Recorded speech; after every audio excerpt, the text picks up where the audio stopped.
I just got back from having a couple of pints, and you know when you're in the pub and you start, we were talking about an old fella that's recently passed away, a flipping lovely bloke, like, and you start talking about all the old stories, don't you? Things that have happened and what have you, and then one story leads to another, and all these old sort of like things that have happened in the past start coming out.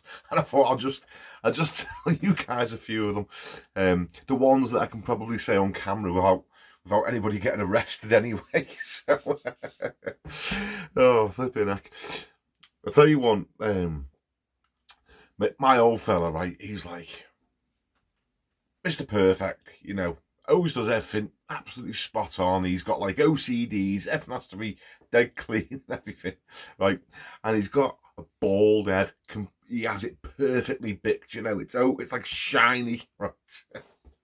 And guaranteed, if anything is gonna happen, it's gonna hit me dad on the head. Like literally every single thing you can bounce your head off. That's flipping things that have happened to me. Right, so I'm about 16 at the time. I started working on the building sites when I was like 15 years old. I didn't even have a national insurance number at the time. I was having to get paid from my dad's account because I left school when I was 15.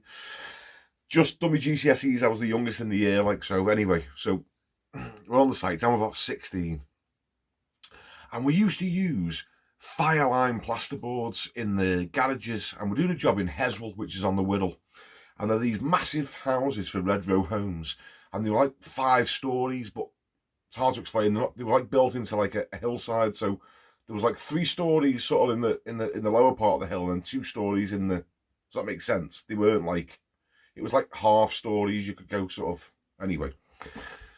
So you'd have the garage, but there could be a room underneath the garage, and there could be, there's bedrooms above the garage. So anyway, we used to have to use 15mm plasterboards, and these were 15mm fireline boards for the garage ceiling.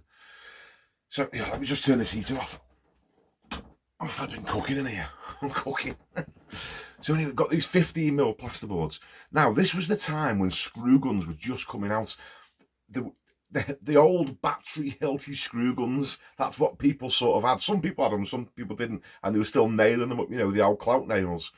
And one of the things, oh, that was another thing as well. One of the things that you had to do when you're an apprentice was to sort of like, to prove your weight, your worth, you had to be able to put an 8x4 sheet of board up and nail it up with clout nails by yourself, without using any props or anything, so you'd be like holding it up with your head and, oh, yeah.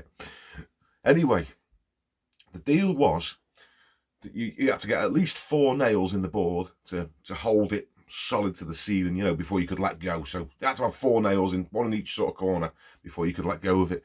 And then obviously whoever was nailing would just carry on then. And someone would get down, start cutting the next board. Now, these fireline boards were a bit of a novelty to my old fella because we'd only just sort of gone back on site for me. His mate got us back on site.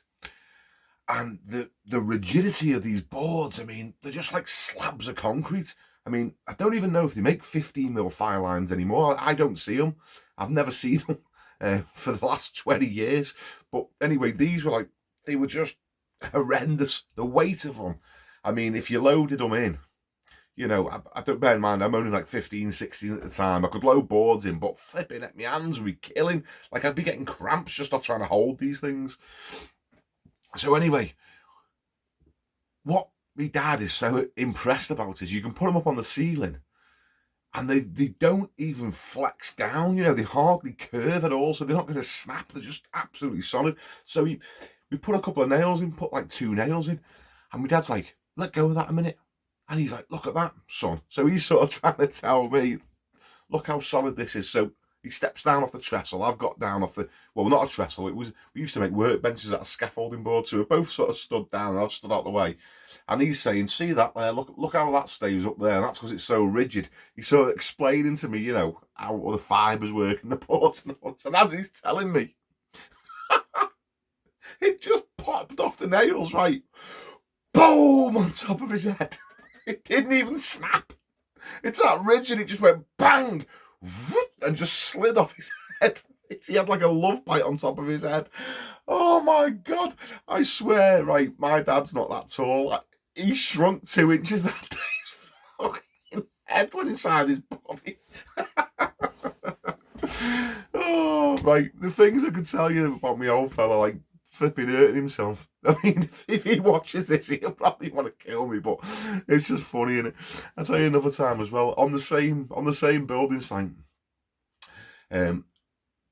Because there was so many different little levels in these houses, they weren't putting the staircases in first. They were putting temporary staircases in, whilst all the plastering happened. And then because these were like top end houses.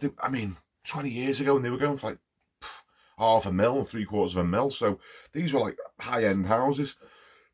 Anyway, sorry, excuse me. These little basement areas, anyway, they didn't have any staircases in them, and because it was like sort of a basement sort of section, they had these bunting lights. They're like running on 110 leads, and they have bulbs in them. I've seen them now. They have like cages around the bulbs, and they're like LED bulbs. But back then they didn't. They just had normal like 100-watt light bulbs in them, and they were on flipping like 110 leads. And what would happen is, like, you crush a bulb. You'd stand on one, it'd be smashed, and if there's water on the floor, you've got to be careful, because the little prongs of the bulb are still live, and they're in the puddle, so you could get zapped and what have you. Bit of a dangerous place, building sites back in the day before all this health and safety went crazy. But anyway, so these temporary staircases going down into this basement section, the joiners have knocked them up, and all the treads, they're not exactly spaced out. I think there's actually a law now. A staircase has to have so much of a depth, for each tread and riser. A joiner will tell you. I don't know. But these were just knocked up, so they were all, one step would be like that, the other step would be like that. Anyway, my dad's got a bucket of water, and there's all these bunting lights down the stairs lighting the way, and he's going down the steps. Now these stairs are soaking because we're up and down water all day. We're plastering. And as he's coming down, because the steps are different heights, he's flipping slipped on one step with a bucket of water, and the water's gone up in the air, and he's soaked in it, right? And he's basically slipped on the top step, and his little ass, he's like skidded right down every single step, like dunk, dunk, dunk, dunk, dunk. And I'd seen him, and he was trying to grab hold of everything as he was going down. He's just sliding on his little ass down the steps like this, and he gets all the way to the bottom, and he just went, oh. Now he's covered in water, yeah? The bucket of water's gone all over him. He's gone, oh! And as he's leaning like that, one of these 100-watt light bulbs, flipping red hot on me, and his head's wet. It went, steam's coming off it. It's just stuck to his head. Oh, flipping heck. Never seen him jump up so fast. He wanted to kill me. I was like, it's not me. I haven't done it to you yet. Oh, flipping heck. I'll tell you another one as well, right? We had, when I first started on site, my old fella's like old school. He does all the sand and cement work. And all this stuff that we were doing for Rego was all dry lining. So what was happening was, like, we weren't really up to speed with it. My dad hadn't done loads of dry lining. He'd done loads of sand and cement work when he was on site, when he was like younger, but he hadn't done much dry lining. He could do it, but he was just slow at it. So this fella, like, he's one of my best mates now, Lee. He's like the generation between me and my dad. So my dad's like flipping, what is it? I don't know, about 30 years older than me. But Lee's like 15 years older than me, so he's like right in the middle of us. But Lee's up to speed. Lee's rapid at dry lining and skimming him. He's all he's done is site work his whole life, and he's just, he taught me loads when I was a young lad. Like, he's flipping some of the tips and what have you, he gave me, invaluable. So anyway, we're working on site, and you're sort of in houses next door to each other. So Lee's always popping in, between trials, seeing how I'm getting on, because I'm just sort of like getting up to speed, and he's teaching me little things. Anyway, so we started doing little private jobs on the weekend. My dad always used to get little foreigners and we'd go and do them. So Lee's jumping in with us now. He's coming to do little jobs with us. Now, my dad had a big long wheelbase transit van, the old style one, before the smiley face one. It was before then. Big high top flipping long wheelbase thing. There's 2 seats in the front. So he gets to this job, and there's a little tiny little entrance onto the drive with 2 gate posts, and they've got the metal things sticking out where the gates are hanging off, you know, and it's literally like that either side. And as you go into the driveway, there's like cars and whatever you got to try and sort of like navigate round. And it's on a main road. So I'm backing my dad up. I've jumped out the side door because I'm in the back of the van with Lee. And my dad and Carl are in the front. And I'm backing, I'm like, no, Dad, go forward, you know, you're not going to make it. So he's backing too. And he's getting a bit irate, my dad, because he's got a very short temper. Very short. So he's forwards and backwards and forwards and backwards, up and down the curb because there's no drop curb. And there's cars coming and flipping. Oh, he's getting stressed out. And Lee's got his head out the side door, sort of like keeping his eye down the side of the van to see if my dad's going to hit the gate post or not. And my dad's... I'm like, no, forward, Dad.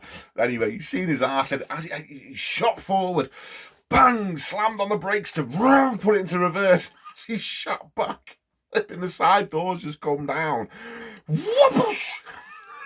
Lee looked like a battery hen having his head chopped off. He's flipping, just nearly cut his head clean off in the side door.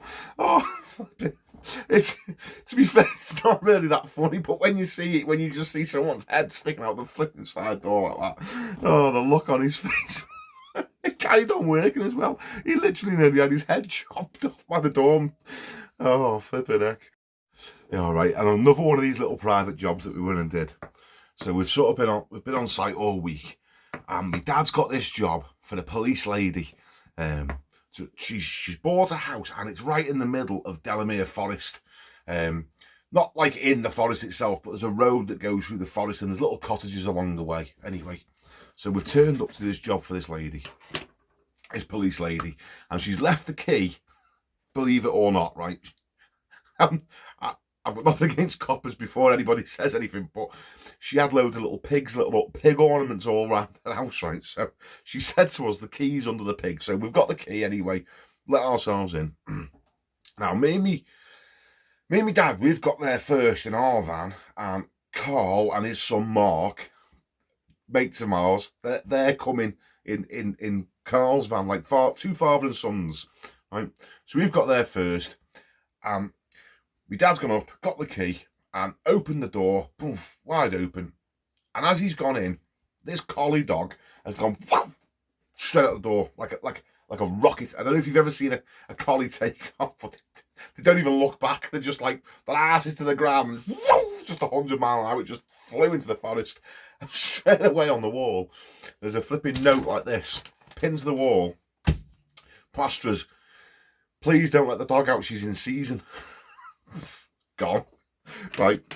So then, as we're sort of like looking in bewilderment, like, okay, someone's got to go and find the dog in a minute. Sort of getting set up. Carl and Mark pull on the drive. Now, Mark, he's about a year older than me. A lot taller though. Flipping fast. In fact, one of the fastest people you'd ever meet in your life. He's got legs like flipping 6 foot long. So we sort of like nominated Mark to go and find the dog. So, right, you go and get the dog anyway. It's black and white. Go and grab the dog. So we've sort of carried on working. Mark's come back about 20 minutes later. Got the dog. Put it in the garden. Put it in the garden. So the dog's in the back garden. Flipping yap, yap, yap, yap, yap. It's been in there barking for about 2 or 3 hours. Won't shut up, right? But we're getting materials in the front of the house. So we didn't even look at the back of the house. So my dad goes to the back because he's like, I'm going to have to shut this dog up. So he goes to the back of the house. It's not a collie, it's a Jack Russell. Mark's just been out in the woods, just found any black and white dog, come here, and just flipping snatched it and brought it back. Right, so it's like, that's not the dog. He stole someone's dog. So we've just let that go. That's just off. About 2 hours later, we thought, we're not going to find that collie now. Anyway, about 2 hours later, Mark's been out looking. This collie's come back, and back end of it is just like matted. So it's been out anyway. It's had a wild morning out in the woods. Like anyway, Mrs. Tyso, if you're watching this and your dog had pups, we're sorry. I've been pinched someone else's dog as well. Oh. Right, I think some of you might have heard this one, but I'll tell you again anyway, just for the benefit of the people that don't know about this one. So we got this lad in working with us. We're on the building sites, and they brought out metal stud rather than timber stud, and it was all brand new. Like, you know, I hadn't seen it before. And what it is, the metal stud, it's not like a solid box section. It's like a C section, yeah. So it's like that, you know. And you screw your plasterboards to each side of it. It's a bit flexible, but the boards make it rigid. It's quite good, to be fair. But anyway, because it's like a C-section, you can sort of put you can put the pipes sometimes go inside it and what have you, and you end up screwing through the pipes. So they have to be careful. They put tape round and stop things going inside where the screws are going to go. Anyway, we've got this lad working with us, and he's a friend of me dad's son who lives at the top of the street where we are, Stephen. Great lad. He's come in with us, and what you've got to do is, I'm cutting the boards and putting them in place, and he's coming along, and I'm putting, like, a couple of screws in to hold it still, and then he's following behind, screwing everything up. So all I'm doing is cutting and putting the boards in place, and he's coming along with the screw gun. We got a screw gun then. We got this Hilti screw gun that I was saying about before. I'm dead slow, but it was fast at the time, zoop, zoop, zoop, like this, automatic fed screw gun. And he's grabbed hold of the board and he's pinched the metal like this. So he's got the plasterboard squeezed to the metal, and he put a screw right through the board, right through the metal, right through his finger. And the screw was sticking out I don't know if it'd gone like round his bone, it was sticking out his fingernail the other side. So I've gone over, I'm now covered with blood. I'm like, whoa, I'm feeling like passing out straight away. The minute I seen that screw sticking out the back and his nail splitting, like it cracked his nail in half. It's just sticking straight out. I'm like, oh, mate, I'm like flaking out. Anyway, my little brother was with us then. Oh, Craig, and he's not very squeamish. He's all right, he's not bothered by things like that.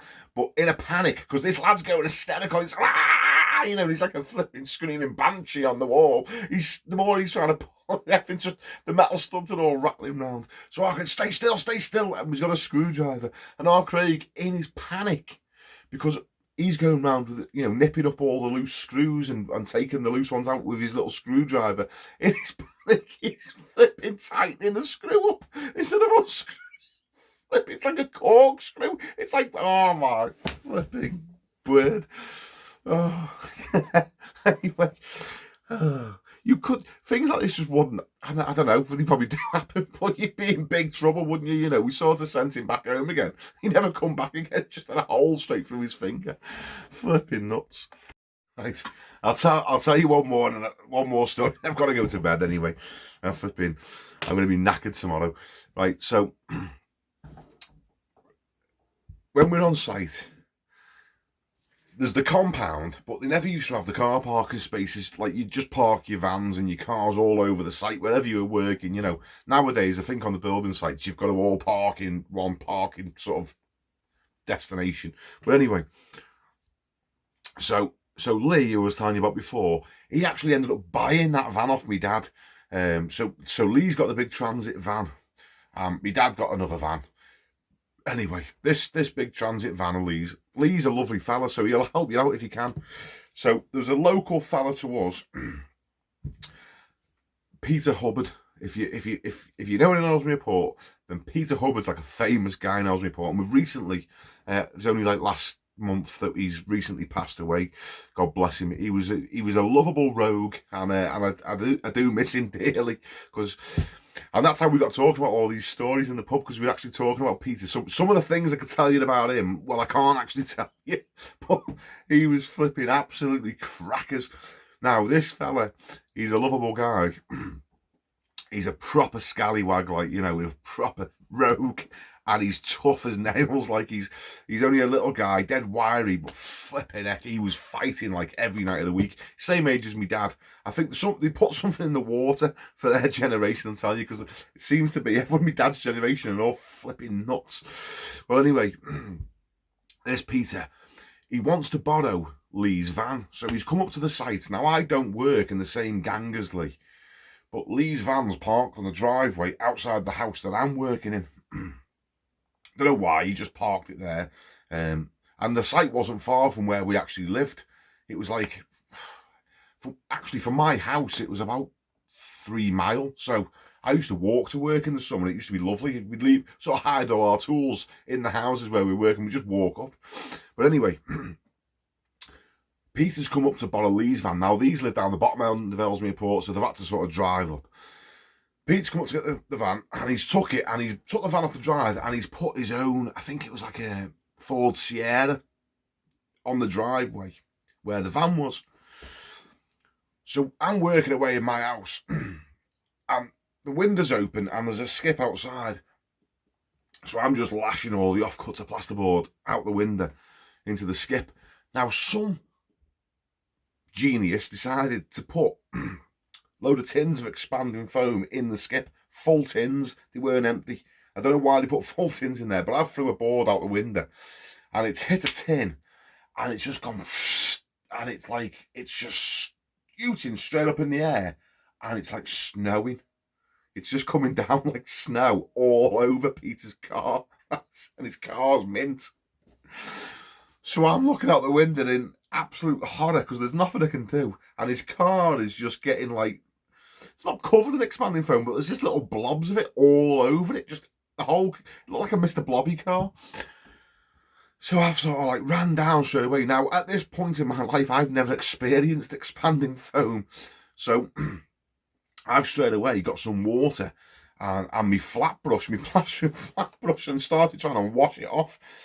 Unbeknownst to me, water sort of helps this stuff stick. So anyway, we're like, this isn't working. It's making it worse. And someone shouted over to us, you've got to let it dry. Let it dry and it'll just pick off. You'll be able to pick them off. So, Peter's gone. This is like, he's due back soon. Now, I know he's a bit of a nutter as well. So I'm a little bit like shitting myself, because I must have been about 18 or 19 at the time. So we've let all this foam set, and we've sort of picked the blobs of it off. But what it's done is it's left little scabs all over his car. Right, so now his car looks like it's got flipping like impetigo. There's like crusty scabs all over it. I'm like, how do we get them off? So Peter, who's working with me, he's come down and he's got his trowel and he's like scraping them off. Right, so he's got his plastering trowel on this fella's car, scratching these scabs off. And it's working. He's not wrecking the car. It's working, but it's taking a long time. So he's on the roof and he's like scraping away. He's sort of like stood up on the tyre, leaning on the roof, scraping away at the front of the car. And there's people, site workers going past. So then one of the ground workers said, why don't you go and get some diesel out the compound, some red diesel? It might melt it off, like, might be able to take the diesel and it'll dissolve the, because it's like, petrol, sort of like, it might dissolve it. So I've gone up to the compound with the jerry can that we used to fill the generator up, filled that up with red diesel, tipping it on his car, and he's come back and he's just come up behind me as I'm tipping it on his car. He just sat me, he went, what the are you doing? He must have thought I was about to torch his car. My mate's on the roof of his trowel scraping away, and I'm tipping red diesel all over his car. Oh, mate. To be fair, this is how much of a great fella he is. He just burst out laughing when we told him what had happened. He just laughed, and he drove off out the site, and there was still bits of foam and everything stuck to the back of it. He didn't give a monkeys. That was the wonderful thing about Pete. He didn't give a toss about nothing. But I told my old fella what had happened, and my dad said, "You're lucky he didn't get filled in." Oh, right. Anyway, just wanted to tell you a few things before I go to bed. Just old stories, innit, Oh, I'll tell you oh, flipping heck. Should have. No, I can't tell you that one. I can't tell you that one. I'm just thinking, can I mention this or not? But there's people involved with some of these things. I can't really bring them out. I'll tell you one thing I did do though. When I sort of went off on my own, I had my wife's little brother working for me. Little nightmare, Sam. I mean, he watches these videos only to take the piss out of me, so he'll know about this as well. I remember got this got this flipping tub of red hot chili sauce, like extra hot. I like hot food, but I don't like it that hot, like, you know. But we got this sauce anyway. So I used to like doing little practical jokes on him. So we're somewhere on the Wirral. We were doing a site somewhere. It might have even been Runcorn. But on the way into site, you know, we've sort of set off dead early, about 6 o'clock. And there's a cafe open, so, oh, get in here. By the time we've got there, got over the Runcorn Bridge with all the traffic and what have you, it's about 7 o'clock now. Getting on maybe 7:30. Get in this cafe, grab a bit to eat. So I've just grabbed him. He said he wants a bacon butty with ketchup on it. So I've got this little tub of sauce, haven't I? Flipping. There you go, son. Have that. That'll wake you up. Flipping heck. I've got me and Lee in the front, my mate, and we're driving down the road. Next minute, it's like he's in the back of the combo van. Only a little van, you know, and it's all sheeted off behind you. Screaming and banging, he can't get out. The van's like, we're at the traffic lights and the van's doing this. Sorry, Sam. Oh, mate. I could tell you more stuff about Sam, but he won't appreciate it. So, anyway, take it easy, guys. Have a good night. I will tell you another thing, actually. I will just tell you another thing, because this might be a little tip for any of you ruthless employers out there like I used to be. When I was on site, I used to want to, when I was sort of like running my own jobs on site, we were like we used to land on jobs, we were like the Marines. We just used to there was me, Sam and Johnny Ace, and we used to just fly through houses like no one's business, because we were just all young lads, all dead hungry for money, and we just blitzed through the jobs. You know, every job would be done in no time at all and left immaculate. We were the first on site and the last off every single day. You know, we were just rapid. But anyway, one of the things I always used to say was, there's never nothing to do when you're on site. There's always something to do. So we didn't stop. We didn't have break times or dinner times. We used to just eat in between trials, you know, or just sort of on the go. So we just graft all day. One of the things that Sam always used to hit me for is he was terrible with his money. He always used to want a sub so he could buy fags. So I got what I started doing was, because I was thinking every day, I'm giving him like a £5 so he can buy a packet of fags on the way to work every single day, and I'm having to like take it back out of his wages, and I was losing out because the way it worked, we book in and I'd just knock it off his wages, but I was paying tax on his fag money, so I was losing out. So I thought, you know what, I'm going to start working this to my advantage. So what I started doing was, I would buy his fags and say, listen, don't worry, son, I'll buy your fags for you. So I'd go in the shop and I'd get him.